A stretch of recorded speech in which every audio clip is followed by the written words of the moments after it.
I'll call the meeting to order. Would you please stand for the pledge by Councilman Tanner and the invocation by Councilman Randolph? I pledge allegiance to the flag of the United States of America and to the republic for which it stands, one nation, under God, indivisible, with liberty and justice for all.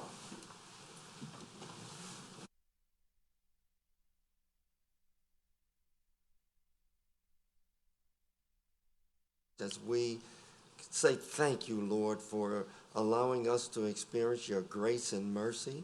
We thank you, Lord, for all the blessings you bestowed in our lives. We thank you, Lord, for allowing our compassion during this time to overwhelm and to be excited about what we are embarking to do for our parish. Lord, bless us and keep us safe from all hurt, harm, and danger as we walk and go to door, neighbor to neighbor during these times. Bless our families, protect them in a mighty way. Lord, allow us also as council persons to do what's best for our parish, Lord. And Lord, we ask that you continue to bless our employees, bless our leaders in a mighty way. It's in your holy name we pray. Amen. Amen. Madam Clerk, could you please go through the roll? Mr. Dean, Mr. Fitzgerald, Ms. Casabon, Mr. Lorino, Mr. Taladano, Ms. Tanner, Mr. Davis, Mr. Canulet, Mr. Smith, Ms. O'Brien, Mr. Lachlan, Mr. Bender, Mr. Airy, Here. and Mr. Randolph. We have a quorum. Public notice. Parish Council will hold a public hearing in council chambers at 6:30 p.m. on Thursday, October 5th, 2023, to review the proposed operating capital improvement budgets prior to adoption.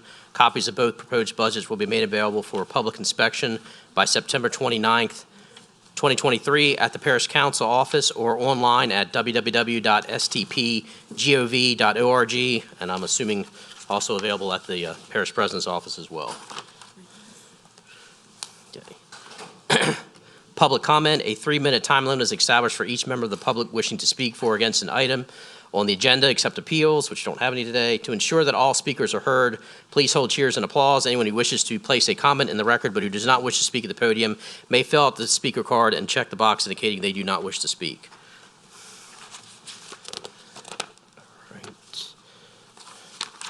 So moving on to, we do not have a consent calendar, so each of these will need to be moved and seconded. Ordinances for introduction. Number one, ordinance counter number 7391, ordinance to adopt the 2024 operating budget, and this is only a introduction. Do I have I know we literally just received this about 30 seconds ago, but can get a motion by Mr. Bryan, second by Mr. Canulet. That's for introduction only. Ordinance counter number 7392, ordinance to establish the 2024-2028 capital improvement budget and capital assets. Same thing, get a motion from Mr. Randolph, second by Mr. Canulet. It's introduced.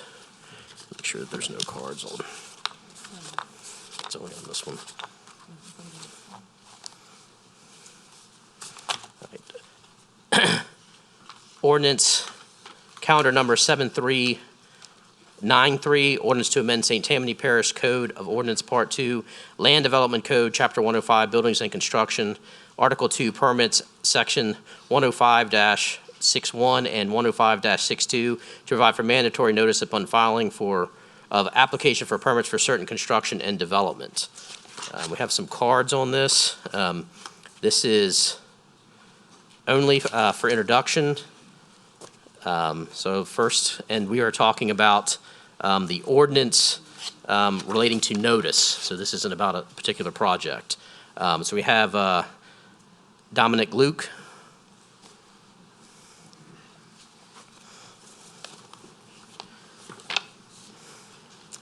Hello. I'm going to make this about a particular project. The Covington Trace Apartments is a disaster waiting to happen. Well, sir, we have an item on the agenda, the resolution. If you want to, I'll move you to that, but this is about, Perfect. Move it this to is just that. about that. Okay, thank you. All right, Rob Barnett.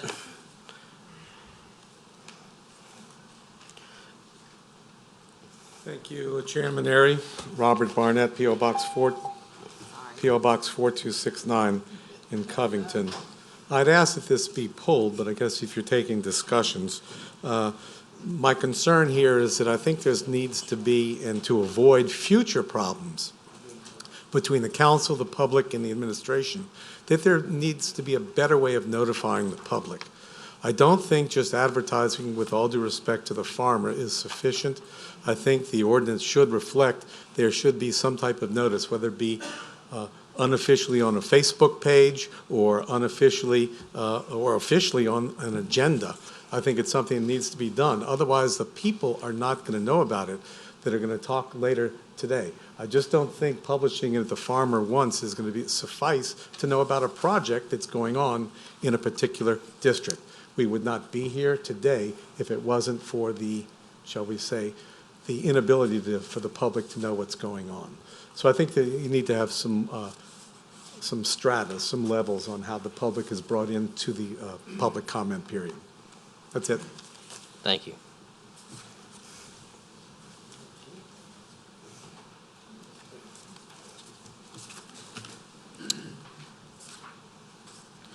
Lynn Fritcher, which you have for both of these items. If you want to talk about the specific project, that'll be a little bit later, or do you want to talk about the notice ordinance? Okay. Peter McHenry.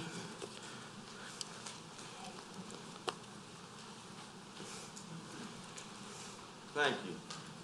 My name is Peter McHenry. I live at 74519 Military Road. I want to talk about the ordinance as it relates to the changing of the permits and the construction language in the land use ordinance. And the key thing about the land use ordinance is the misinterpretation and taking the meaning of words out of the context of use and changing that meaning to fit something that should not be allowed, clearly.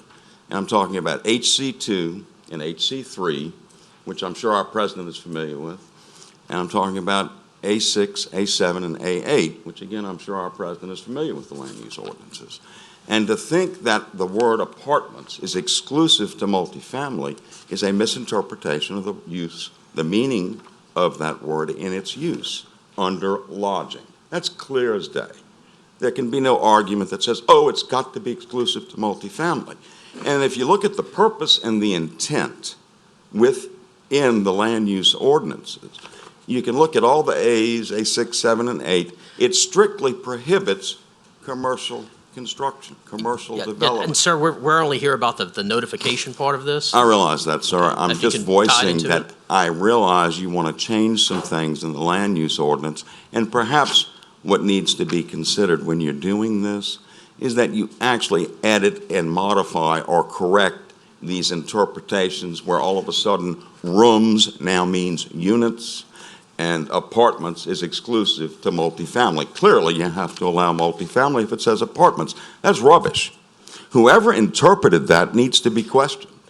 That is a wrong interpretation. It's a misapplication of the land use ordinance, and I think the council needs to take a hard look at this. That's all I have to say. Thank you very much.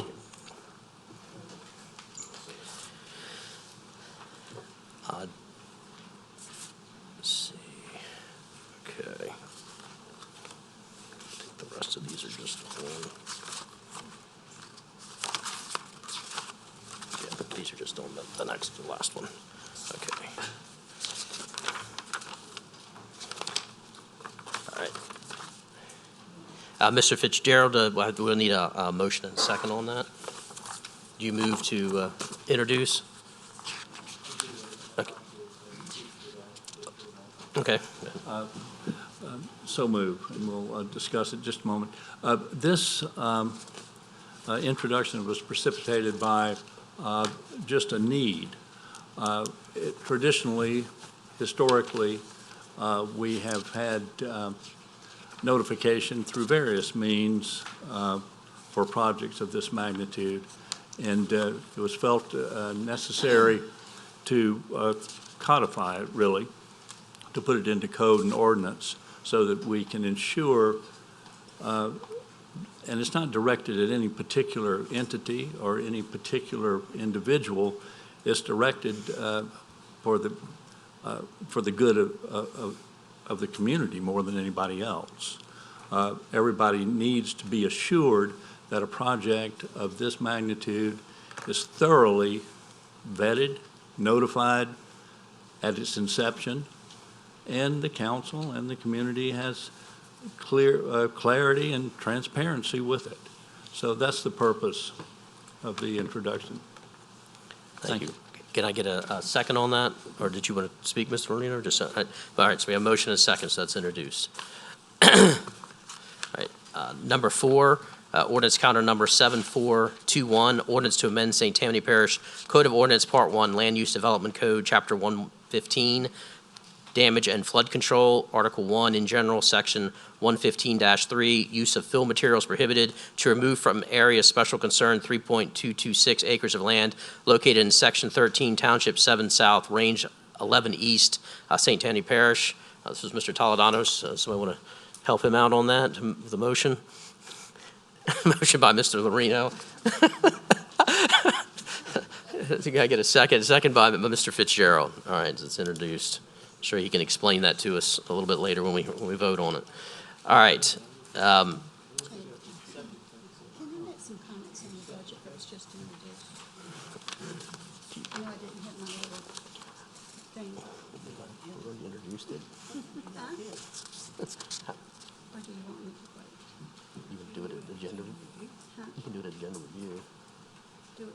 Agenda review. Okay.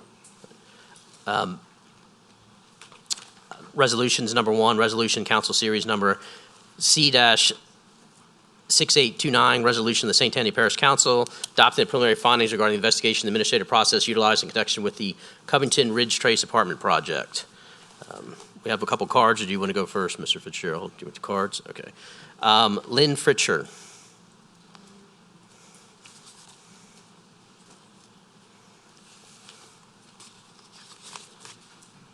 I'm Lynn Fritcher, 9592 Garland Street, Covington, Louisiana. I live right down the road from this project. I want to know why it came to pass and started. I want to know the preliminary findings of this investigation. I mean, just a sign on the highway would have notified me. I feel like there was not enough clear notification about this project. You know, it's too big for the area. There's flooding right down the street. I've been dealing with flooding on our property on Highway 36 for 10 years, and I still don't have it resolved. The traffic is going to be far worse with this 100 apartments. I want to know how this came about without, not even Mr. Fitzgerald knew about it, arrest. I just don't think there's enough transparency and enough information given out on big projects like this that affect the whole area dramatically. Thank you. Thank you. Dominic Luke.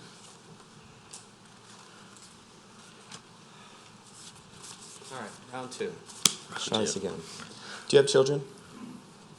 Sari? I do, Ms. yeah. O'Brien, do you have children? Mr. Fitzgerald, do you have children? We all have children. Okay. This project directly affects my children. I live on Melissa Lane. See, and if what I'm hearing is true about this project, right, being a right turn in, right turn out only, we don't have roundabouts put in where the fire station is yet, don't know when that's going to happen, which means people have to travel up Highway 36, take a left onto my road, Melissa Lane, which is not a 2-lane highway. It is a 1-lane neighborhood street that cuts between Highway 36 and Highway 21. And so daily I deal with my 5-year-old, 3-year-old, and 1-year-old wanting to go outside in their front yard and ride their bikes and play. But from the hours of 6:30 a.m. to about 9:30 a.m., from the afternoon hours from, I'd say, 3:30 to 7:30, that's almost impossible because of the traffic that's already going through that street right now. So my life revolves around when my children can play outside in a safe setting, right? This project adds more stress in my life in the fact of now my children really are going to have a hard time playing outside. I have a studio right there in downtown Covington. It's called Lovemore. We're right above Coffee Rainey. And so the idea of 100 to 200 new clients coming in my door, that's exciting to me. However, I don't care about that. I care about my children's safety. Mr. Jeff Shane and I know him well, and I respect him as a lawyer. I'm not mad at him. He's providing a service to his client, and I respect that. Mr. Mike Cooper, I know you well, sir, and we've had discussions about this. It's not your job as parish president to tell the entire parish about every single lawful potential development that could happen in our parish. However, I know both of you knew at some point throughout this process this was going to be a bad idea. This project was not going to be accepted by the public. Mr. Fitzgerald, you and I have had many conversations over the past 2 years. I have tried with you to get speed bumps put into my road. I mean, it has been a process. It is your job to check your emails. It is your job to know what's happening in your district. A couple weeks ago when we spoke, you had said that you were trying to find a new buyer for this project. That project's been for sale for 5 years. Why now are you just trying to find a new buyer? That's what doesn't sit well with me about this, is that there's people up here who have children who aren't doing their jobs well in this parish. The administration's included, this council is included, and everybody sitting up here is responsible for checking your emails and saying, I just saw an environmental impact study come out in April of this year. I should read that, even though it's not in my district. That is why I'm against this project. It affects the safety of the children in this parish, and it's on your hands because you haven't done your jobs well. Thank you, sir.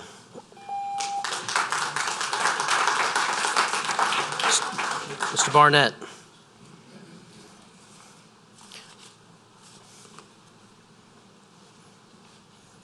Thank you, Chairman Airy. Robert Barnett again. I think what we're here for is to comment on the findings of fact that have been presented for your review and consideration. There's some things that are missing that I've read here in numbers 1 through 11. First is, and somebody needs to ask, let me jump ahead. While we were in court on Monday, a week ago, the developer from HRI said from the stand under oath, said to the parish president, Mike Cooper, who was sitting there in the audience, that he thanked the parish president and his staff back in 2022 to make this project happen. His next breath was, I wanted to also thank him for dedicating $1.5 million of public funds to this project that nobody knew about. Well, we know about it now, and I think somebody needs to find out what is the source of those funds. I don't know from whence they come, but I don't think they're BP Horizon funds. I hope not. But are they CBDG? I don't know. But somebody needs to ask that question. What is the source of this $1.5 million of our tax dollars going to this project? There needs to be some checks and balances, I may say, Mr. Airy, because people need to know how their funds are being spent, if this can just be willy-nilly done. Next, in open court, like I said, I think part of this, Mr. Fitzgerald, in this resolution, should reflect that in open court that the developer said as far back as in early 2022, thanking the administration for its efforts to make this project happen. And the second finding of fact should also be that there were $1.5 million of taxpayers' dollars donated to this project, or granted to this project. And last part of this findings of fact, I asked that the council consider, it's a public record, the exhibits from the Board of Adjustment hearing where I was the movant or the plaintiff, if you will, last month. Exhibits 1 through 43 should be made part of this because there are a lot more facts in those documents, in some 220 pages of documents that are not listed in these highlighted ones, 1 through 11. So I ask that you consider that and to amend these findings to include that which is a public record. That's all I got. Thank you.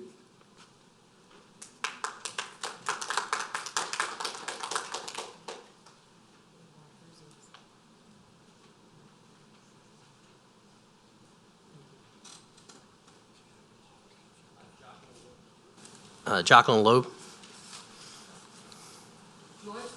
Joycelyn Lowe, I'm sorry.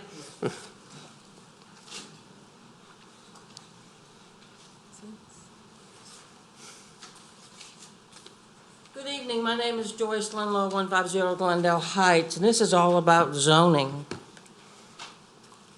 Numbers 1 through 11 are nothing more serious than a timeline of normal development events where a project is introduced as being properly zoned and within code compliances.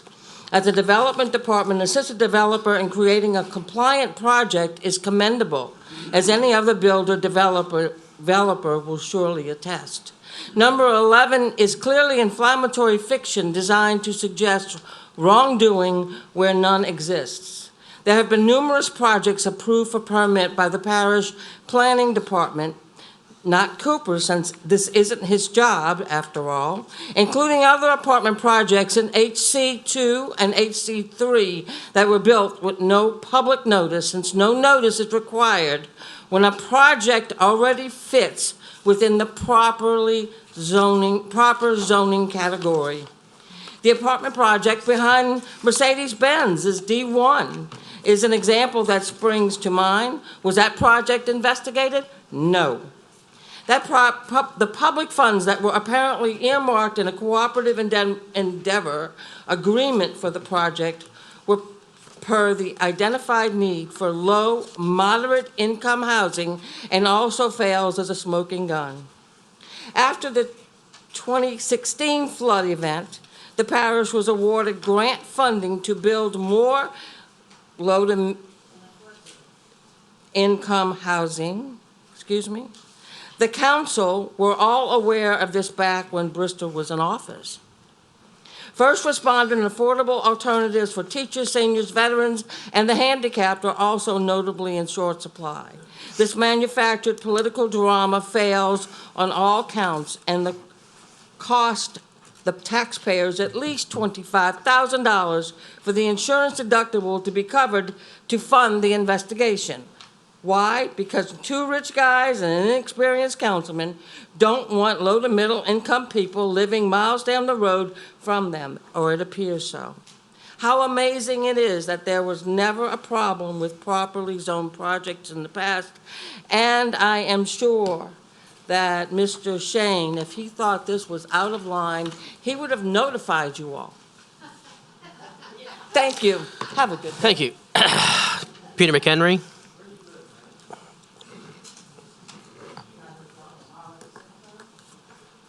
Thank you. I've already introduced myself on the previous one.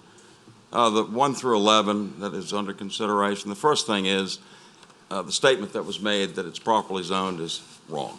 It is not properly zoned. Read the ordinances. It's real simple. To interpret the ordinance to mean multifamily is okay is a wrong-headed decision. It was a mistake. A precedent is fine, but this precedent's not been adjudicated in the court of law. You know that. This precedent's been interpreted by somebody in this room to mean what they want it to mean. And the reason that is because we're running out of multifamily land. So let's stick this stuff in commercially zoned districts. That's the whole purpose here. This is wrong. I can tell you right now what's going to happen. If this is allowed to go forward, you're going to have multifamily popping up in every HC2 and HC3 zoned area in the entire parish. No matter where it is, it's going to happen. The floodgates are going to be open. So to go back and say, well, we have a precedent, that's ridiculous. There's a precedent for breaking the law. People do it all the time. But doesn't mean it's right. Doesn't mean you're supposed to do it. Doesn't mean you're supposed to accept it and say, well, that's a precedent. Let's go to the courthouse and get an adjudication on this. I can't wait for that one. That's coming. If you all can't edit this zoning so that the words mean what they say, or you can't find someone in this parish that can properly interpret. You really don't need to interpret. The context of the meaning is there. So I'll go back to what this lady before me said, zoning. This thing was not zoned correctly. It's an abuse of the land use ordinance. And any precedent that has been established is an abuse of the land use ordinance. Doesn't mean you have to follow it. That's all I have. Thanks.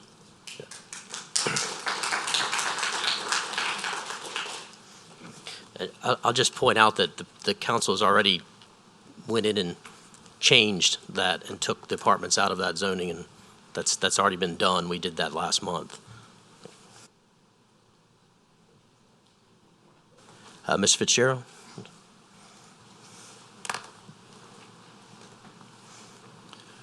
Let's step back from this and take a look at the big picture for just a minute.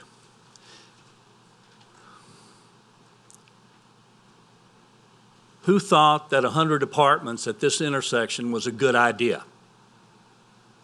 That's the overhead question. Who thought this was a good idea?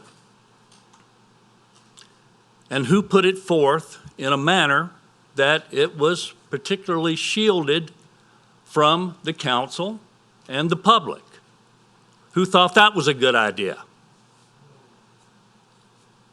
And that's the tip of the spear of this inquiry.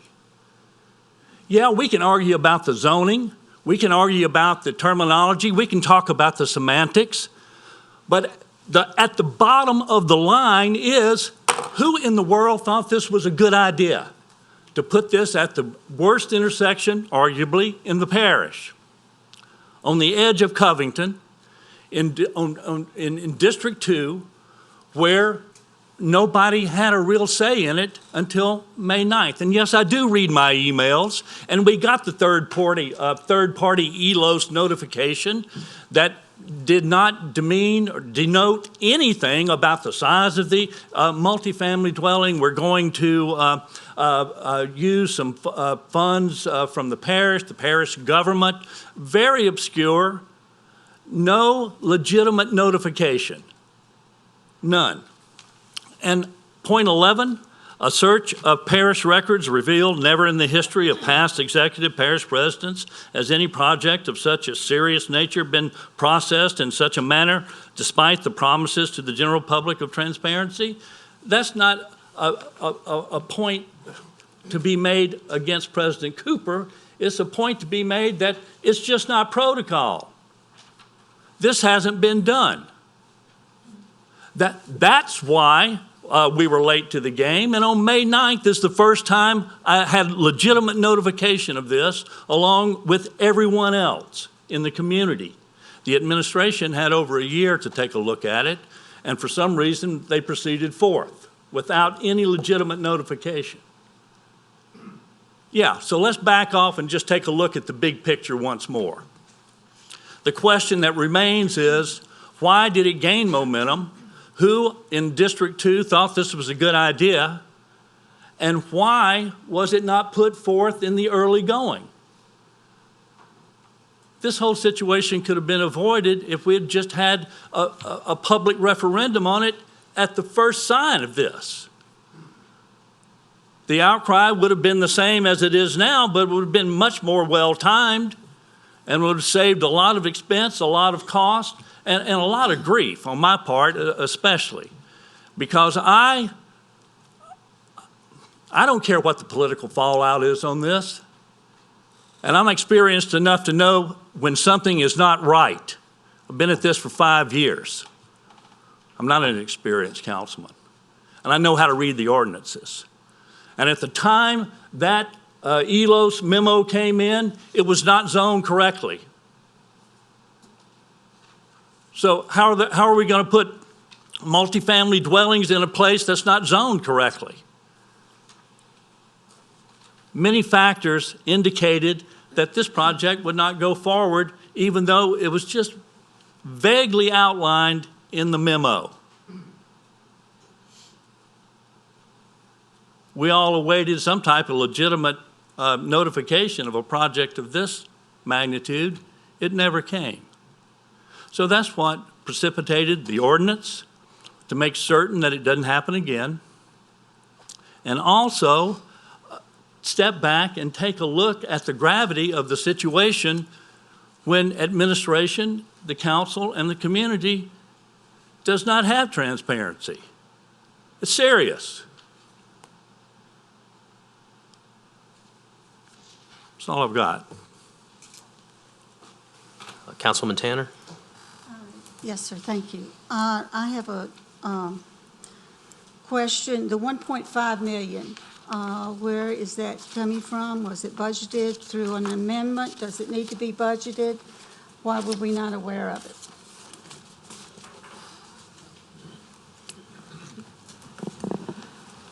The $1.5 million has not been committed. It has not been promised, it has not been, it was requested of us, but we did not commit to spending $1.5 million.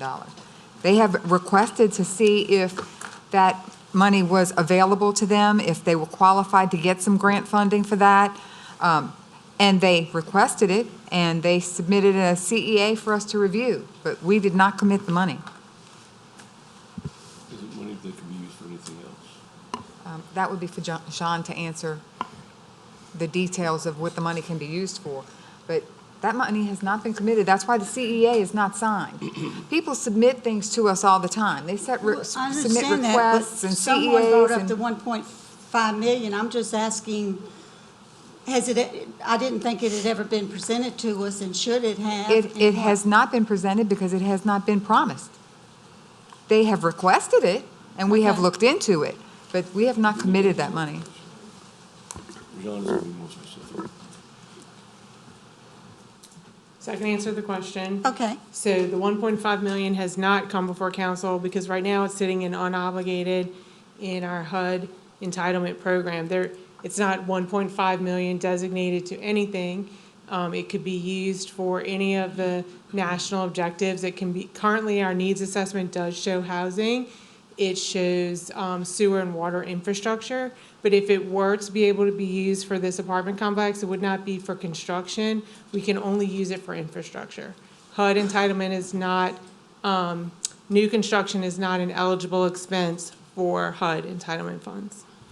so was the developer just assuming that he was going to get the money? I'm trying to figure out So- how the 1.5 came out. I That don't know. came from the developer. The developer requested that they had, so they got money from the state, right, to build their apartment complex. Okay.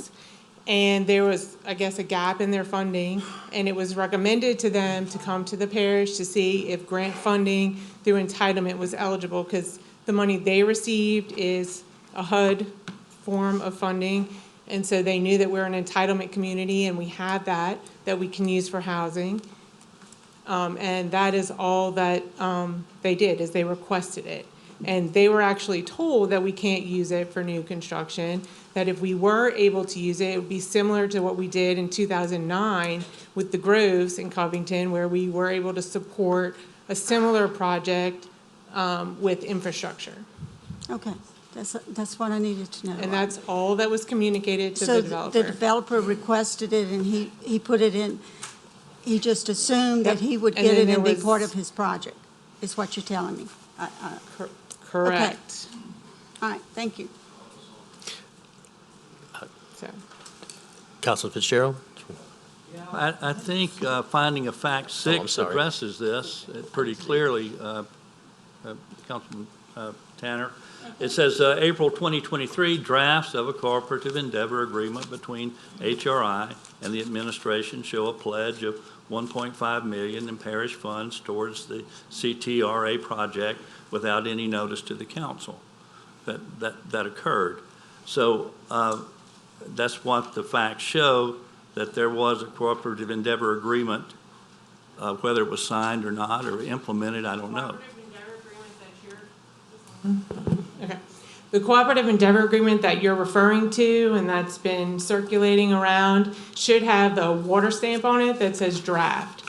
So when I spoke to them about a project that we did in 2009, where we supported another housing project in Covington, I supplied a sample CEA, and the developer, I guess, drafted on their own accord an agreement with St. Tammany Parish. And so it came back here, and that is it. So it should have draft on it, it should be watermarked. If it's not, someone took it off. Right, no, and that's what it says, it's a draft.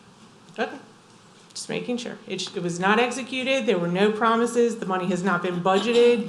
It is not an eligible expense to put it towards new construction. We can only, if it is approved, we can only put it towards infrastructure, and it still would have to go to HUD for approval. So HUD has not even been made aware of this project for me to budget it before the council. Understand fully, the intent was to cooperate and give 1.5 million, even though it was not executed. That's the clear intent. That is their request, Okay. not our offer. Mr. Canulette? Thank you. All right, so first of all, I want to thank everybody for coming and finds this very, very important.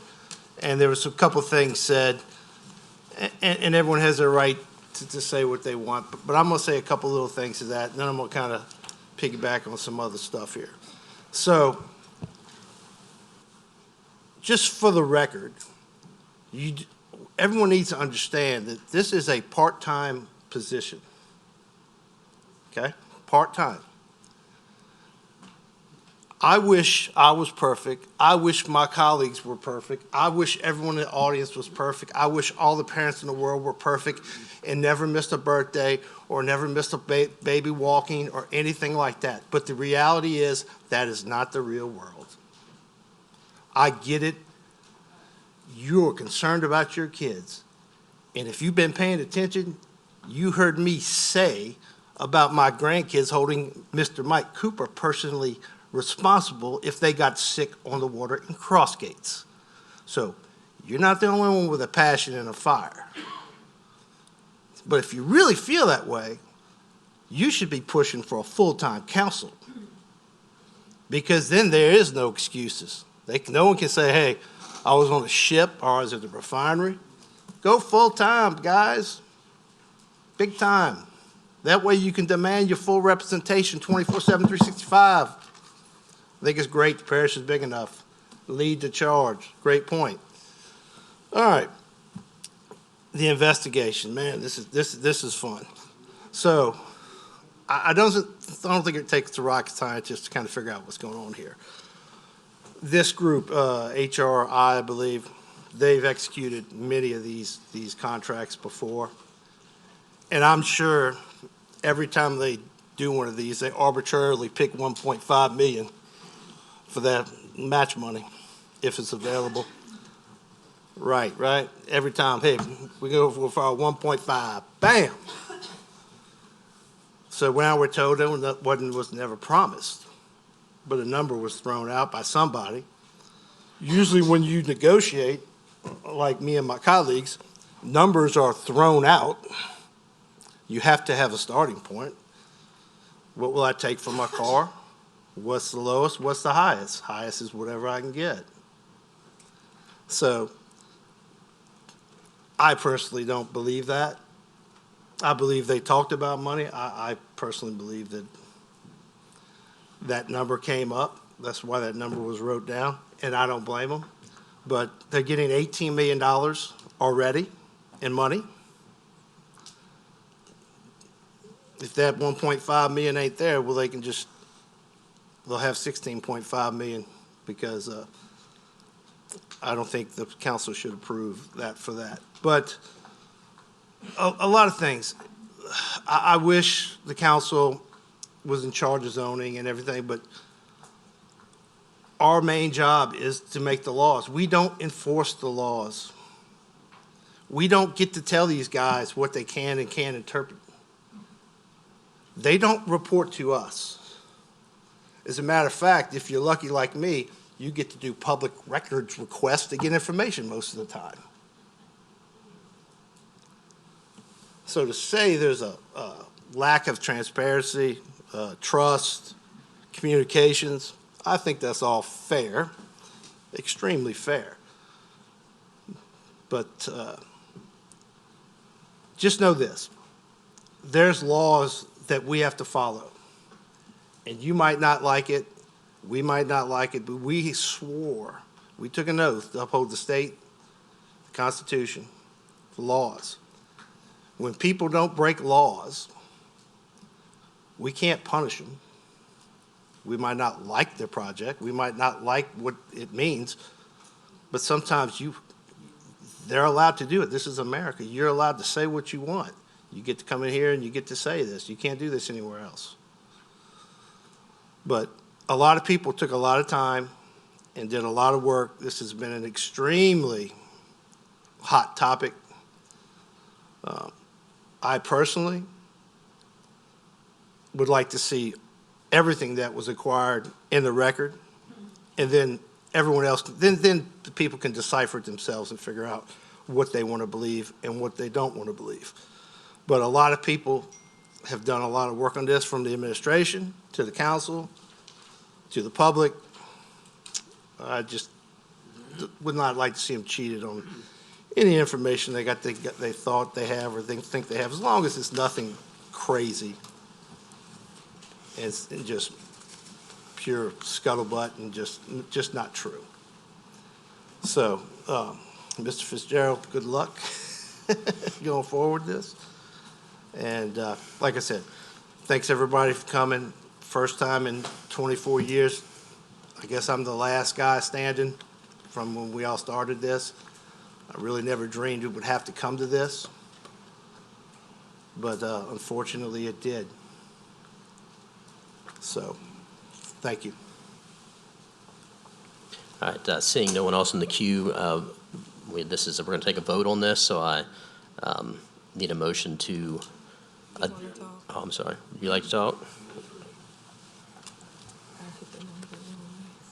I ask if everybody's had a chance to read the letter. Good evening. Is it on? Okay. Good evening. The administration and public were only informed of this resolution at 4:17 yesterday afternoon and were not provided a copy of the resolution until 10:03 today. I must say that we were quite surprised to learn of the preliminary findings in an investigation, since the procedures have not yet been adopted, no questions have been asked of the staff, no meetings have been held, and no public hearings have been held for the public to ask questions and participate. The administration welcomes these hearings so that the truth about this situation can be heard by the public themselves. Administration wants a true investigation so that we have the opportunity to show the public the facts. The council is responsible. Well, first, let me say I'd like to provide some quick general facts for those who may not know. The council is responsible for local law, writing it and knowing it. The administration is responsible to adhering to that law, whether we like it or not. Our local law specifically allows for 100 apartments at the location in question. This is not a cloudy issue, as the word apartment is defined in our code. Additionally, at least 5 other apartment complexes have been built in highway commercial zones like this one under the past 2 administrations. Again, administration does not have the liberty to deny a development because we do not like it or think it's a bad idea. All proposed developments, including the Covington Trace Ridge Apartments, must undergo various reviews for impacts on traffic, drainage, etc. No permits are issued until all federal, state, and local requirements have been met. The Parish Council was notified of this proposed development in October of 2022. To clear some misconceptions about Section 8 housing, Section 8 is a program for individuals. It is not a structure. Simply put, anyone qualified can apply for Section 8 at any time. Section 8 is not tied to a specific building.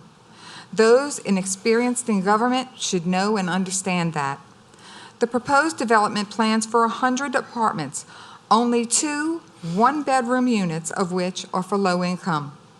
It is possible that 2 renters of the 100 apartments could possibly qualify for Section 8 benefits, but so could one of your current neighbors. Now, to directly address the preliminary findings. Numbers 1 through 5 are all true. Developers meet with administrative departments to see what part of their initial plans meet or do not meet requirements of law. The fact that this developer tried to follow our laws by making adjustments to his plans is a good thing. In the alternative, he could have kept his plans the same and requested variances.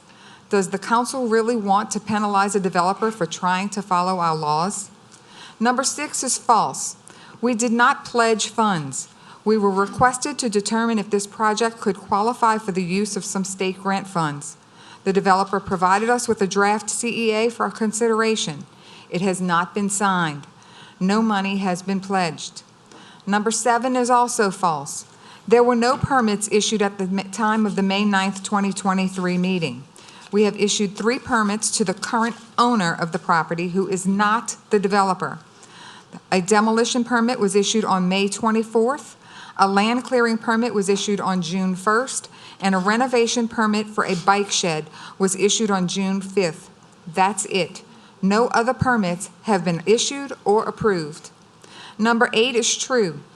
The development director did issue a formal zoning opinion, which he does frequently, as it is part of his job duties. Number 9 is a perfect example of twisting the truth. The existing structure that has received a renovation permit was for the interior of a 324-square-foot bike shed, and it was issued to the current owner of the property, not the developer. The shed is the size of something you could buy in the parking lot of Lowe's or Home Depot. Additionally, the permit specifically states, existing building footprint, drainage and traffic to remain, engineering approval for interior remodel only, no site work or exterior work to be done to the grounds. Number 10 is another example of twisting the truth. The temporary, approximately 1 week suspension of communication was due to the notification of an impending investigation of employees, not due to the request of information. Number 11 is false. Again, at least 5 other apartment complexes have been built in highway commercial zones like this one under the past 2 administrations. In fact, the Artesia apartments were built in HC3 with 12 3-story buildings and a clubhouse with 264 units.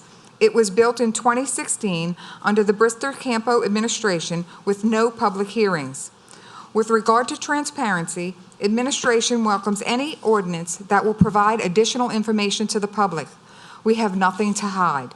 We operate on a daily basis knowing that everything we do, everything we write, and everything we approve or deny is public record. We take pride in our jobs and our work and are happy to share what and how much we do with any member of the public. To the council, each of you have worked with the employees of this administration.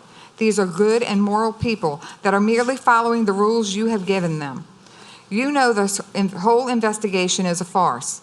It is a way for a council member to cover a missed opportunity to change a law that he, you, and many of us in administration disagree with.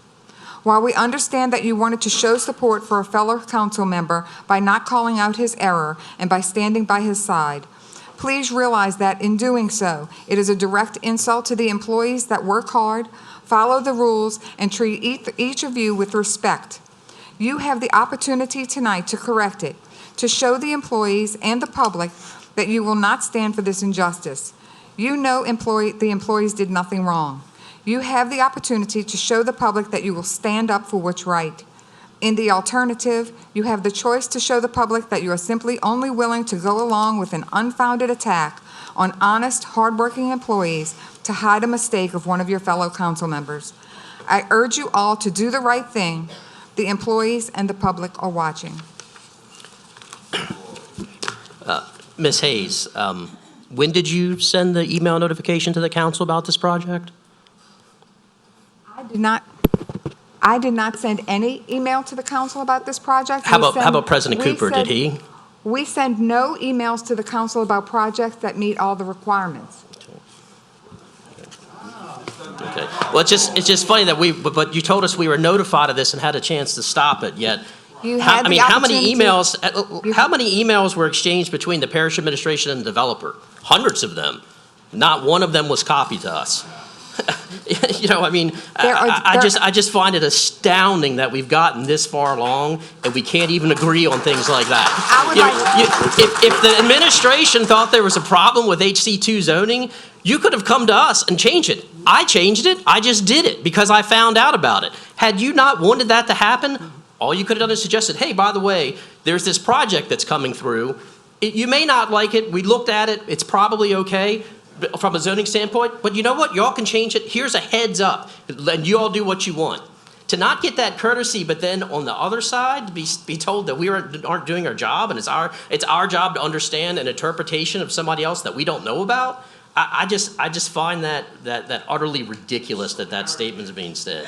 But look, let's have order. We need to put this behind us, though, at least, because this isn't going to solve necessarily anything. But I don't think that anything that's been said in this is in any way untrue. And I see we have a bunch of people in the council that want to speak, but well. Are we absolutely sure that we want to keep this going? All right, Councilman, why don't we go with Councilman Bender since you haven't spoken yet? Thank you, Mr. Chairman. I was not going to speak, but let me first say that I'd like to take all the names out of this, okay? Because I think that's important. First of all, I have to comment on this. This is not the first time that this council has been, the employees have been used, okay, to say to the council, how dare you talk bad about our great employees? We don't talk bad about our great employees. We work with the great employees of this parish all the time. I work with several of them today. And the Home Rule Charter says, which the people presented and voted on, not politicians, the Home Rule Charter says that any council member can speak to any department head, any supervisor on up. And that's because the people often call council members. Whether we're full-time, part-time, a lot of you communicate through your council members for assistance. We don't tell you, well, you know what? We just pass laws, okay? We try to help. However, we have to know. We have to know. We don't know what we don't know, but I can tell you this much. I haven't heard one council member since this meeting first came up and we became aware as a group. I haven't heard one council member speak ill of any employee, from Mr. Liner on down. It's just, that's a fallacy. It's just a statement.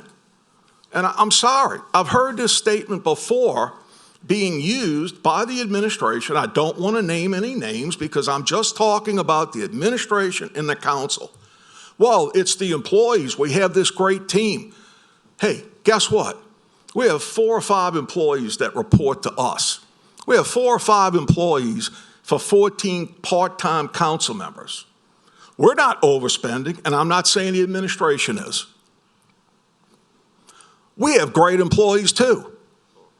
And I don't think the administration has been abusive to our employees to indicate that we are in some way picking on the employees of this entire parish government is absolutely absurd, and the fact that it was read the way it was read is absolutely pathetic.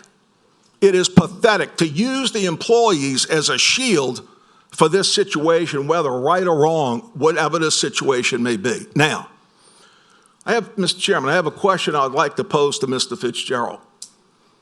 Mr. Fitzgerald, the first that I became aware of this, and by the way, I do have to say, I read my emails 3 times a day because we get tons of them.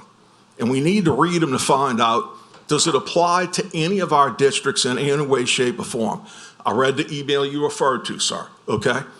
Now, if it's not specific to my district, immediate to my district, I put it up here, okay? But it kind of goes in the back burner memory. If it's very specific, that's when you're made aware, okay? Specifically aware. Mr. Fitzgerald, early in May, you mentioned to the council that you were having a meeting with the parish president, correct? Correct. Okay. And you told us in that meeting you were going to ask for documents. Is that correct? Right. Did you have the meeting? Did. Did you ask for the documents? Did? Okay, excuse me. President Cooper, I'm speaking right now. Well, I don't know, you're looking at me like this, okay? I can't help you right now. Okay. Did you then tell us you were going to have a second meeting before this resolution for the finding of facts in an investigation ever came about? That's right. So you were attempting to get documents. Attempting to get documents and just a reasonable explanation for the development itself. That's all. And you had the second meeting. Yes. That was the beginning of the week before this resolution two got of us. put forward. Is that correct? Excuse me, before there was an attempt made to say, we need to do an investigation. Correct. And but the real pinpoint of time that this whole thing centers around is that May 9th meeting. I understand. And we had subsequent meetings, and we tried to work it out at that point in time, but still no real explanation on why the developer on May 9th says, I'm going to stick a shovel in the ground on July 1. That came as a shock to all of us. So, Mr. Fitzgerald, thank you. I just asked this final question because it's the only thing I want to say, okay? I'm not going into what the zoning was, what it could be, what it was this or that. I'm not trying to debate this whole thing, and I'm not trying to point fingers. This is for the public to understand, okay? I'm not trying to defend Mr. Fitzgerald. I'm just trying to figure out what are the facts. So you had the meeting before the council meeting, and you told us you had gotten no documents at that point in time. And Right. therefore, you were going forward with requesting this investigation. Is that correct? That is correct. We asked for the documents, and it comes out that we have to do a public records request. Thank you. Instead of just, I said at the June 9th meeting, why didn't we just walk down the hall and give us all the records and come up with some reasonable explanation for the project? And it would have been at least some type of rationale. Okay, so Mr. Chairman, I'm just ending with this. To take no sides, this is just facts. Number one, the council and the employees of this administration have been employees for previous administrations. This isn't just this administration's employees. They've been employees for previous administrations. And the council members who have sat up here in previous administration have shown complete respect for those employees over the years. And going back to a previous administration to that, many of these employees were here with that administration. So this is not a question of, are we being unfair to employees? We're not. They're not going to tell you that because guess what? They report to somebody. But I'm going to tell you, none of us abuse these employees, and none of this is about the employees, okay? It is about transparency, and I just say this. I find it sad that this thing had to go forward. Yeah. I have to say, whatever colleague it could have been, there's 14 of us up here. This could have been in my district. This could have been in anybody's district. Okay, let's not name the councilman. That's why I'm saying I'm not naming names, whether it's the parish president, whatever employees, the CAO, the councilman. It could have happened to anybody in any area. But to know that that councilman had 2 meetings trying to get documents, and we walked into that council meeting with him having no documents and being told as a councilman he needed to file a public records request to get those documents. That's how this whole investigation went forward. Thank you, Mr. Chairman. Thank you, Councilwoman Casabon. Yes. I've sat here and I've listened to how we've got to this point. And all my life on this board, on all the boards that I've sat on, we've been trained about the appearance of impropriety, appearance. When this all came about, yes, we were shocked. But at the point where we were asking questions as a council, how did we get to this point? That's the only question, Mike, that we were asking. How did we get to the point? Where did we screw up? Did we have something done wrong, whatever? And we were asking those questions of y'all, of administration. And the next thing we know is we have to go through a public request, wait. And also that you used our public employees, that we couldn't ask them questions or we couldn't call them because you thought we were going to attack them. And that's the thing that hurts the most, is you think we have the most professional, hardworking people. And for Gina, to y'all suggest that any of us on here think any less of them. These are the most professional people I've ever met, and y'all put them in a position to where don't talk to the councilman. That's what we got told. Don't talk to councilmen. You can say whatever, but we backed off. As a council, we didn't bother any of our employees because we didn't want them, to be put in that position when we called for a simple that ditch needs cleaned out. That's where this has come from. And it just graduated with not, Gina, you could have read what you just read right now, and it had answered a whole bunch of questions that we had. And we would not have had to go through this. Just asking questions, we were put in a position that we did something wrong. And so when you say, oh, you got to get that through a public request thing, then, what choice did you give us? Sure. Yeah. I would like to answer you. Can we get the council done, and then we'll do that, please? Let me run that. Public records request. Mr. Fitzgerald asked for documentation. We were in the process of compiling the documentation for him. And before we could hand it over to him, he sent a formal letter, written letter to the parish president. So at that point, we're like, okay, well, I guess he's not satisfied with us just giving him the information. He wants it handled as a public records request. So we processed it as he sent it to us. But why couldn't we have talked about that at this point, that we didn't have to do that, and then you got it? You never had to do that. We never wanted to do a public records request. He had asked us informally for copies, and we were in the process of compiling those copies for him. It was like 9,000 documents or something. We were in the process of compiling it because he asked for everything. When he gave us that letter, he didn't ask for just the pertinent information. He sent us a letter and gave us 48 hours to provide him with every email for like years from every employee. It was immense, the amount of documentation he requested in writing from us. Look, we would have been happy to work with you to answer all of your questions.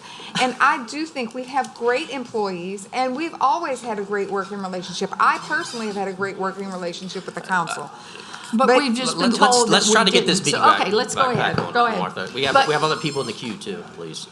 There's other people in the queue. Are you finished, or? Yeah, I guess so. Okay. Councilman Canulette. I tell you what, this is like my birthday. I just keep getting gifts all day. I respect your right to reply. But let me tell you something. I am the world's worst email person in the freaking world. But even I can go to the little section and type in a trace, Covington trace, call all the emails up and hit send and send it to him. He doesn't need paper copies. He just needed copies. I said, that is so bull. You didn't want to give it to him. You just didn't want to give it to him. That's why we're here. That's why, Mr. Canulette, don't shake your head, Mike. Don't shake your head. Come on, let's have some order. Why do I have to put public requests in for stuff I ask? I ask for things all the time. Let me give you an example. This is the one thing that I detest about what you just said. It's the timeline. We can go back the last 3 months. On the agenda, Canulet, budget. Canulet, budget. Canulet, budget. We need the budget. When did you give it to us today, Mike? 30 minutes before the meeting. And you're going to sit there and preach to us? We just got this? Oh, my God. Oh, we just got this. We have to have time to respond. I have asked to see things all the time. I never get to see them. I asked about safe haven. We asked about the safety millage. Guess what?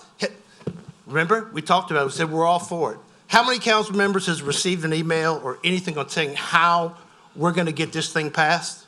Raise your hand. Raise your hand. Oh, you're for the millage, right? Are you for the millage? Are you for the health millage for the parish? What's our plan? I asked you that 3 months ago. Anybody receive anything? Oh, crickets, crickets. So, like I said, I respect your right to respond. And I expected this. But the one thing I will not accept is we didn't, oh, this is last second. We just got this. We just got this. That happens to us all the time, ladies and gentlemen. We get to a meeting, the first time we ever see anything. And it's not just over this apartment. It's just not over other, it's several things. We have a couple more. Mr. Lorino? Thank you, Mr. Chairman. I tried to keep my mouth shut, but I really didn't like the idea of saying this council does not respect the employees that I have worked with the last 8 years. I bet you there's not one of them. It's on. It's on. All right. It's first day. I respect every one of those employees, and every one of those employees know it. Know it. To the extent that when I said I wasn't running, you'd be surprised at the emails the employees sent, including you, Ms. Hayes. That's that. Let me ask a question. I've been hearing this cooperative endeavor agreement is not on the books, hasn't been on the books. Well, my question is, have you told them they're not getting it? Why not? Are you sitting here now leading them on that they might get it? Is this administration sitting here right now chewing this out and saying this did not happen, but it's still a possibility to happen? Is that possible? That's what I want to know. Yes or no, Mr. President? It's a moratorium right now. I didn't ask you about the moratorium. The moratorium might be gone tomorrow. I asked you a question about the CEA. Do you understand what that means? The CEA. Good. Tell me if you are going to do it or not do it. Let those people know right now. They have money in this, and these people have their life.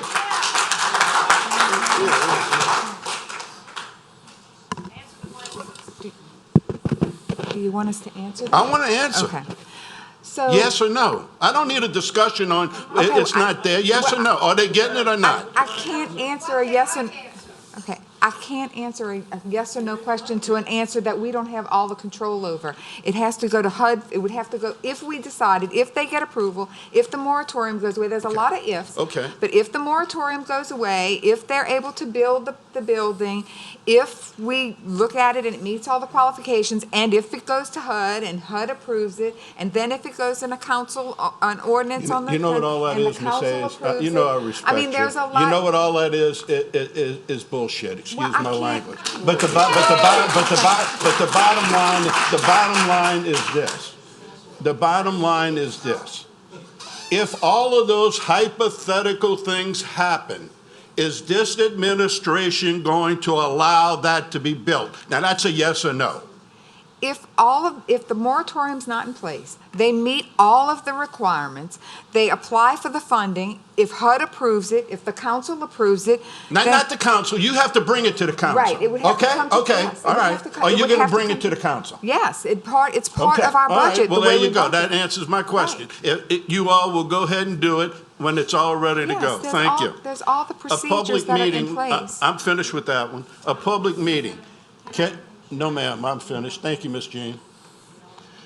A public meeting can be called by the council or the administration. Okay? Did you all call for a public meeting? For this project? No. Okay, thank you. Traffic study. If the traffic study, has the traffic study been done? I'm not, You don't know? I'd have to ask Daniel. Daniel's right back there, you can ask Daniel. Okay. I don't want to give you the wrong answer. Thank you, Daniel.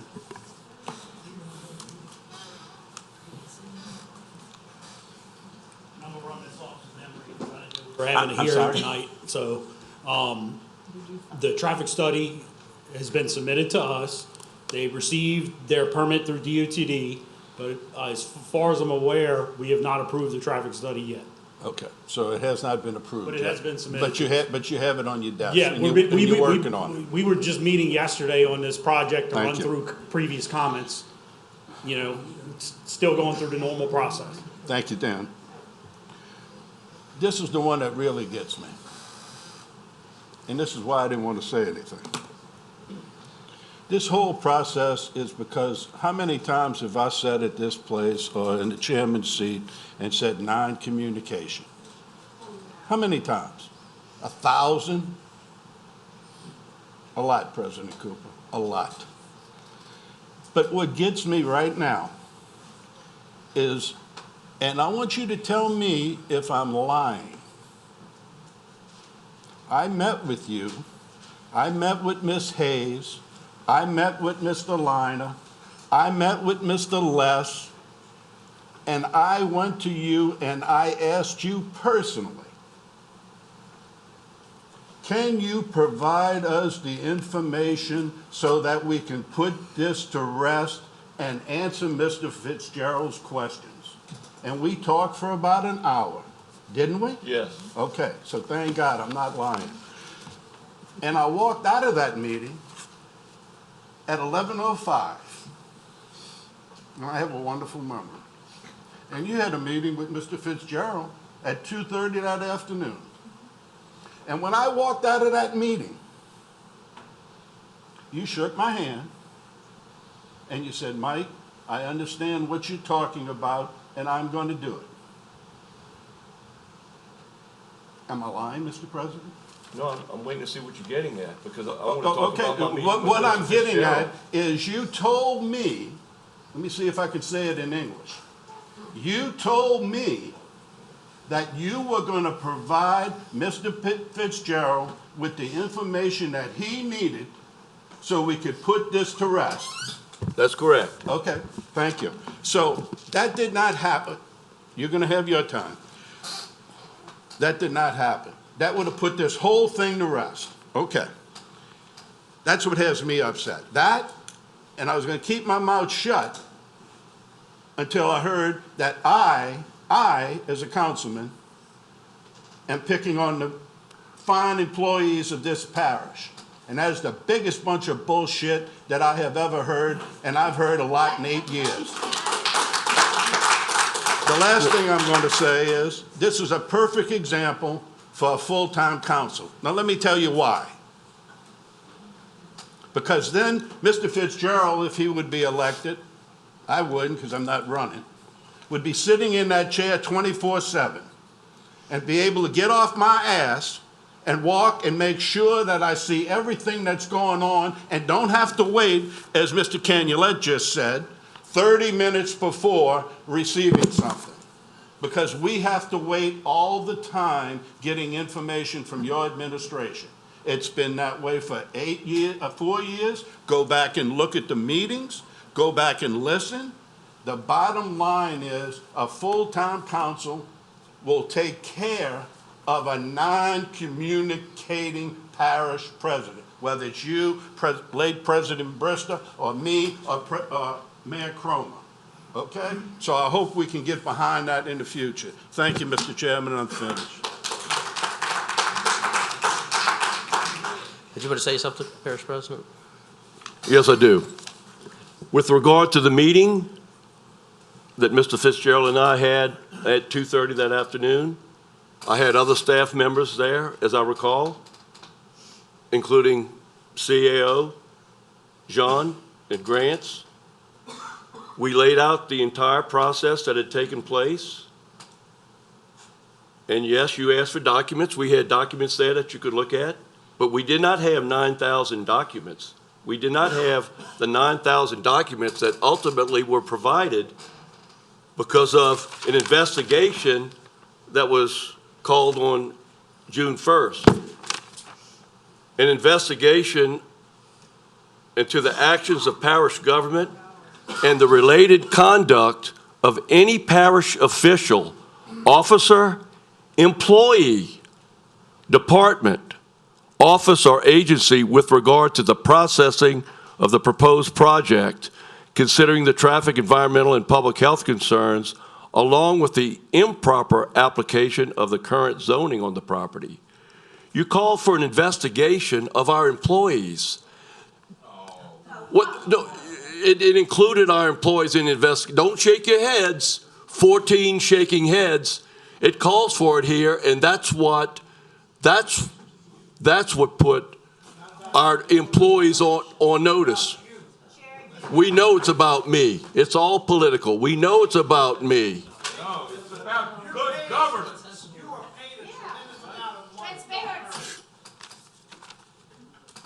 This is a circus. Y'all ought to be ashamed of yourselves. All right.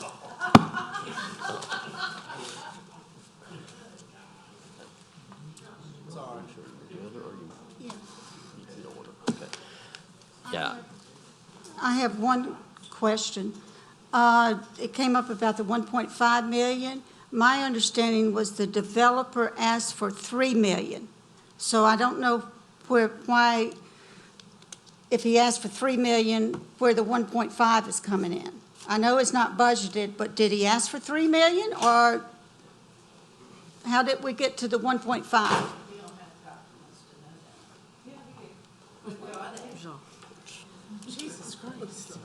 Okay, so the developer did ask for 3 million, but we don't have 3 million. Our annual entitlement allocation is 1.2 million, which we use annually. So we don't have that, and you can look on the website, which I That's okay. So advised them to do, to tell them that 3 million was not something that's even feasible for this entitlement community, right? And so when I supplied them with they wanted to say what a draft would look like, right? The Groves, that we gave the Groves 1.4 million.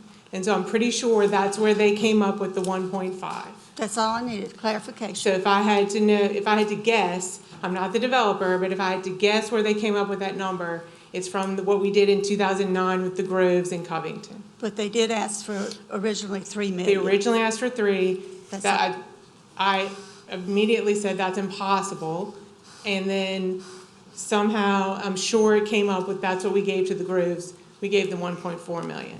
I just want clarification on that for the record. Thank you. Okay. Mr. Fitzgerald, you ready? Yes, thank you. I'd just like to say,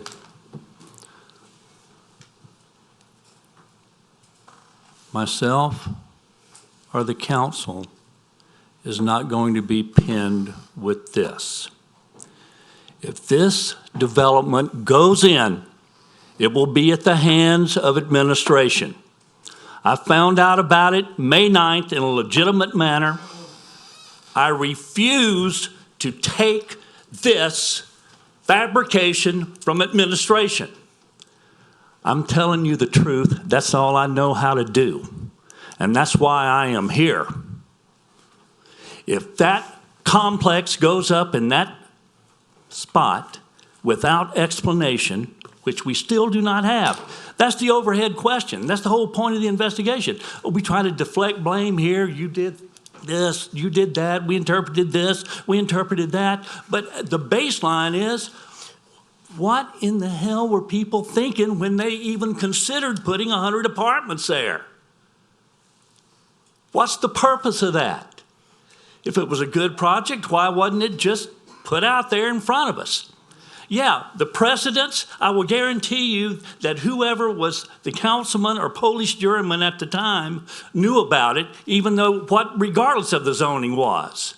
Don't make it sound like, we've done this before. No, the notification has never been done like this before. I've talked with all my colleagues and people that preceded them. When a project like this goes in, they know about it, and the public knows about it. It doesn't matter if it's zoned for Mars. The zoning is in contention, but that is not the point. And we keep on avoiding the point. What was the investigation about? Some rational explanation for putting it there. Okay, the parish has financial difficulties. Well, if we put this project in, we think that the parish stands to maybe clear up some of the deficit. Okay, it's a bad location, but that's some explanation. We have nothing. We have no explanation. We just have, hey, it's Fitzgerald's fault. He should have known this. He should have known that. It's somebody else's fault. Oh, this is just political. It's not. It's not. In substance, it is about just the physicality of the operation. We don't need 100 apartments there at that location. It makes no sense. Nobody thinks it makes any sense. I haven't found anybody that thinks it makes any sense. We have a few contrarians that want to say anything that we say is wrong. Fine. I think the nice young lady left. But we still don't have, okay, well, this was the deal that we thought would be good for the parish. This is why we did it. Oh, no, well, that's the only legal thing we can do. Oh, for crying out loud. You didn't want Medline. We got rid of it, didn't we? So do we want this? So we want this, evidently, or we'd be able to get rid of it. The overhead question still remains. Why? Simple explanation. It's a good project. We need housing. We need, and by the way, in that meeting on May 9th, when I queried Mr. Leonard, well, could there be Section 8 housing there? Pause. Yes. Well, how much Section 8 housing could be there? Well, by federal laws, we're obliged to take Section 8 housing. Well, is there a minimum or maximum? Well, on the workforce housing, there's a minimum, 51%, but there's no maximum. So what does that tell you? Well, eventually it could be, particularly Section 8 housing. Will it be? I don't know. Mr. Leonard says no. His remark was some of our best tenants over in the Iberville projects are Section 8 housing, which I responded, well, the government pays the rent on time. But that to the side, we don't need to talk about HUD, we don't need to talk about workforce housing. All we need to really focus on is why there, what's the explanation, how did you get this far without us knowing about it, and most importantly, the public knowing about it. It's a rational request. We don't need to go through minutia. We don't have to go through semantics. We don't have to go, well, apartments and this. And what we have to step back and realize is this for the good of the parish? Well, if it's not, why did it get to this point? It's a simple question. I expected a simple answer. It's yet to come. But I'm not wearing it. And the council's not wearing it. And if Cooperville goes in, it's going to be at the hands of Mike. Can we, Let's call the question. Let's have a motion and a second if we're going to vote on this. Moved by Mr. Canuletta, seconded by Mr. Fitzgerald. Please vote. No, we're finished. Huh? Everybody needs to vote, please.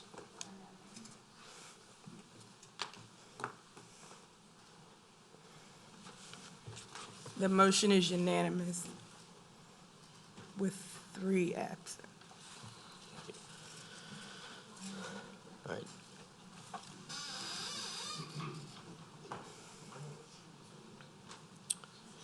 Moving on to ordinances for adoption.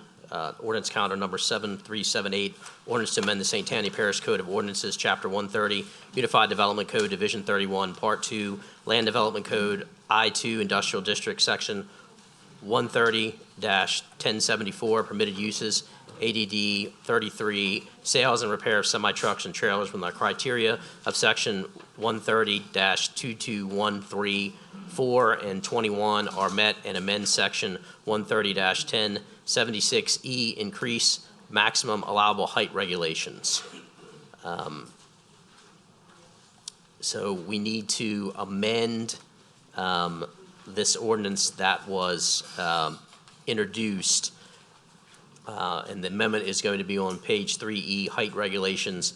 The pending changes should read: 1, no portion of a building or dwelling for residential or business purposes located within 100 feet of a residentially zoned property, park, conservation, or protected area shall exceed 45 feet in height above the natural grade of the property at the location of the structure or base flood elevation as established in Chapter 115, Article 2, whichever is higher.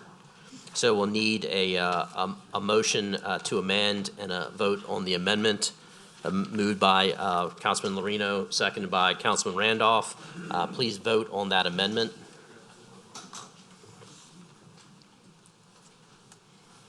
The motion is unanimous with 3 absent.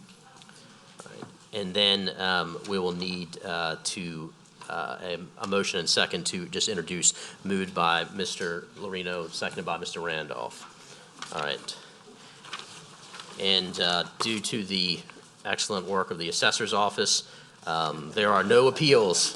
There is only one that actually made it to our review, and they were able to resolve it. So thank you to the. What, I need to do it?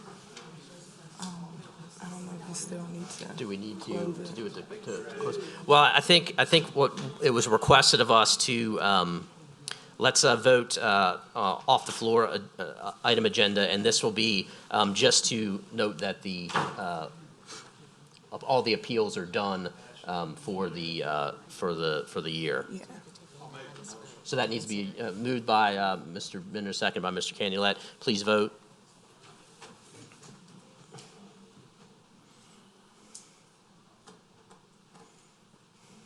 The motion is unanimous with 3 absent. Okay, so the Board of Review convened on Thursday, September 7th, 2023, and all assessment hearings have been completed. Board of Review, and that was it, so there was no appeals. Please, let's vote on, I need a motion by Mr. Lorino, seconded by Mr. Laughlin, on the closing the Board of Review.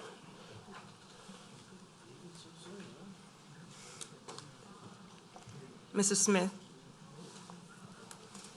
The motion is unanimous with 3 absent. All right, I'll entertain a motion to adjourn. Moved by Mr. Laughlin, seconded by Ms. Tanner. We're adjourned.